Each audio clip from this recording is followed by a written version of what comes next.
Hello everybody, Mark, aka the Nerdy Punk, back again today for a new video. Wasn't planning on filming a video today actually, but I'm out and about. I'm at Best Buy right now, and I walked out with a nice sack full of goodies from Best Buy. There's lots of really good deals in there today. If you're looking for any of these titles that I'm going to show you here, I definitely recommend hitting up your local Best Buy as soon as possible because they got some really good 4K deals going on in there today. I'm also planning on seeing the new Top Gun film, Top Gun Maverick, in the theaters, so I figure I'll go ahead and throw in my thoughts on that movie in this video as well. So stay tuned at the end for my thoughts on that film. Let's go through the titles that I picked up. These are all 4K titles, so no Blu-ray today. First up is the reason why I had to go to Best Buy today, and that is the Raiders of the Lost Ark Steelbook. I've been wanting to pick this up ever since it's been announced. I did not pick up the 4K set when it came out. I wasn't a fan of the artwork on that packaging, or on that release, or the packaging itself. Not a fan of that either. I thought it was just flimsy cardboard, and when they announced these steelbooks, I'm like, okay, I'm gonna buy the steelbooks. And they're releasing one every month, I think, throughout the summer here in 2022. So I know they've announced the first three. I don't know if they're gonna do Kingdom of the Crystal Skull. I'll probably buy it just for completionist sake, but obviously not the hugest fan of that movie. Anyway, I'm gonna go ahead and unbox this really quickly for you guys. I apologize if I'm sweating profusely, but this is, we're in the middle of the heat wave that's going on, the first heat wave of the summer. It's like 100 degrees today. It's insane. And I don't have the air conditioning on because if I have the air conditioning on, the way I have the camera set up, it's gonna jiggle and vibrate. So I'm sweating for you guys. All right, here is the Steelbook outside of its packaging. There's the back of the J card there. And then the J card, of course, comes off. This is a bit of a glossy finish, but not like aggressively glossy. And then the artwork on the back. I'll go ahead and give away this digital copy code here. So if anybody would like a digital copy of Indiana Jones, the Raiders of the Lost Ark, there you go. First come, first serve. And then this release also comes with a sorry, this release also comes with a mini poster of the original theatrical poster art. So that is very cool. Maybe when I get all three of them, I could put them all in one frame or something. And then we have the white 4K disc art. So this is the exact same disc that you would get in the 4K set. And you have the inner artwork, which is not bad. I like the artwork on this release quite a bit, so I have a feeling that they will stick with the same theme, and I hope they do, because I really like that. Alright, let's see if I can get this back in without damaging anything. Next up, now we get into the deals. So, first one that I picked up here is Full Metal Jacket on 4K. I've never seen this film, but I've heard obviously amazing things about it. It's an iconic film, and this adds to my Stanley Kubrick 4K collection. I'm trying to get most of his films. I think I have almost all of them that have been released on 4K so far. I may be missing a couple, but good war film from what I hear. That was only $13, by the way, $12.99. This one was only $14, priced at $13.99. I've been waiting on this one for a while.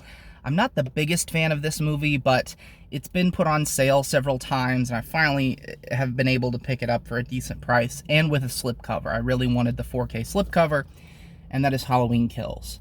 Like I said, I was not the hugest fan of this movie when it came out. I saw it in theaters. You know, it wasn't the worst movie in the world, but it was just... the direction that they went with it, I thought it was really a filler movie. Like, they really just put this one in so they could have a trilogy. I feel like it really wasn't a necessary film, and considering like the whole thing about this reboot is focusing on Laurie Strode, she's barely in this movie. So, you know, I wasn't a big fan of the whole evil dies tonight thing that they said like 50,000 times in this movie. But happy to have it on 4K for a decent price. And then the last one that I picked up, this one wasn't really on sale, but it's one that I feel like I have to have in the collection, and that is The Wolf of Wall Street. This one was $19, priced at $18.99, so I'm not sure if that's what it was when it came out, but it was around there. Maybe gone down like a couple bucks or something.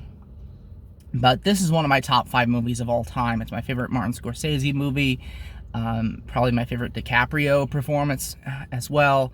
I just love this movie. This movie, I watch it at least once or twice a year. And so far, I only had like the old Steelbook release that came out on Blu-ray, so I feel like I had to have it on 4K. It's one of my favorite movies ever, so it's a no-brainer to pick up on 4K. All right, that will be it for the pickups portion of this video.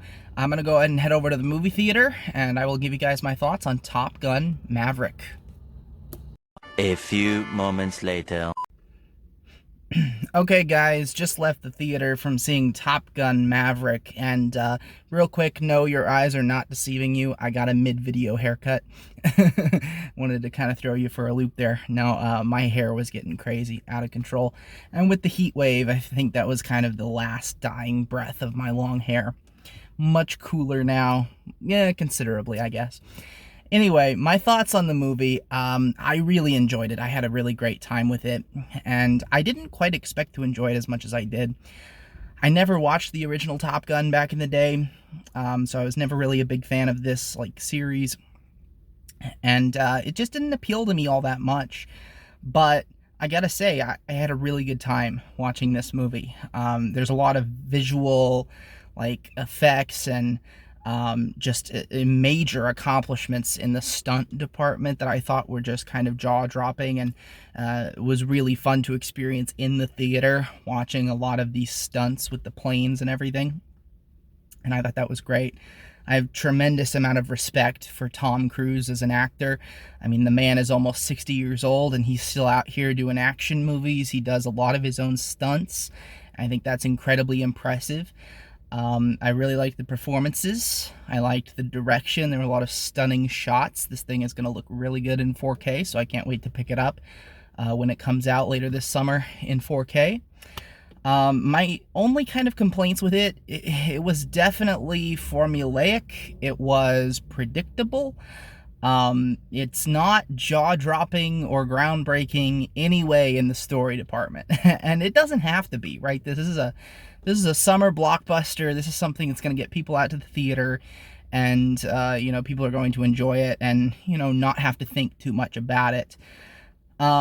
Character development, I was a little bit left, you know, wanting more in character development. You do care about the characters, but some of the characters feel very one-dimensional, and there's not a lot of, you know, growth, change, experience. You know, it doesn't get as deep as you might want with most films, but again, I can kind of like forgive it for that, because that's not the type of movie that it is. You know, when I watch movies, I try to understand the type of movie that it is. Like, I'm not, you know, going to see Top Gun in search of Shakespearean dialogue or like super great character development. But it is a knock on it nonetheless. Like, this is not a perfect movie by any means. Something that I really liked, it felt a lot like an 80s movie. Like, there was a lot of throwbacks. I haven't seen the original Top Gun, but I know a lot of stuff that happens in it, and there's a lot of throwbacks to it. Some direct and some indirect. And I really enjoyed the way that it felt like an 80s movie without being an 80s movie. Like, it was like an 80s movie, but with better visuals, better direction, you know, more modern stuff in it. But it very much felt like an 80s movie. Like, this could have been made just 2 or 3 years after the original, except, of course, the story wouldn't work, but you know what I mean. I really liked that aspect of it as well. So, grade, it's hard for me to grade a movie like this, because again, like, I know that it's not going to be perfect and what I really, you know, want from movies and the typical thing that I look for from movies. But for what it was really solid. So I'm going to give it a 4 out of 5. I really enjoyed it. I know this movie has been Talked about a lot lately, so if you've already seen it, let me know your thoughts down below in the comments, or if you're planning on seeing this movie, and what you thought about it if you have seen it already. One other thing that it really did make me want to do is buy the original Top Gun. So I want to see the original Top Gun now, so I think that's a pretty good statement of how much I enjoyed myself. Alright, hope you guys enjoyed this video. I hope you all are staying cool with the heat wave going on right now, and have a great day. See you later.